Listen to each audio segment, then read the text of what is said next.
আপনাদের বাম আমলের প্রতিশোধ নিতে আপনারা যে খুলে আম দুর্নীতি করেছেন, কি ভেবেছিলেন বাপের উপর বাপ হয় না? দেখে নিলেন তো এবার, বাপের উপর বাপ হয়। আপনাদের অন্যায়ের জন্য আজকে আমাদেরকে বলির পাঠা হতে হলো। বলির সরকার তারা যদি দুর্নীতির সাথে যুক্ত থাকে, আমাদের দোষ কোনটা? আমাদের যে আমরা অন্যায় করি, তারপরে আমরা যে এইখানে এসেছি, এই যে অবশ্যই মমতা ব্যানার্জির লোকেদের যারা দুর্নীতি করেছে, তৃণমূলের এটা হাজার বাপ তৃণমূলের যারা খুলে আমারও অফার ছিল টাকা দেওয়ার জন্য, আমি চাইনি।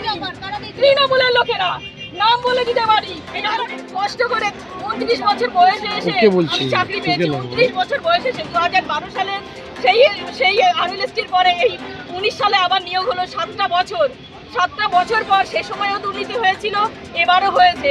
এত বছর পরে 29 বছর জীবনের শেষ সময় এসে আর আমরা কি দাঁড়াতে পারি? সারা বছর কি সারা জীবন কি মানুষ পড়াশোনা করতে পারে? এখন বলছে রিএক্সামের কথা।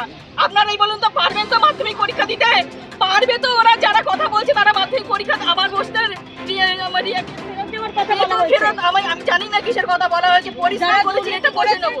বেতন ফেরত যারা দুর্নীতি করেছে, আমরা তো দুর্নীতি করিনি, আর বেতন ফেরতের প্রশ্নই ওঠে না। আমরা যা সার্ভিস দিয়েছি আমাদের স্কুলে, আমাদের স্টুডেন্টদের কাছ থেকে খবর নিই। মনে হয় আপনাদের এই যে এই জাজমেন্টটা হলো, আমাদের দোষটা কোথায় বলুন তো?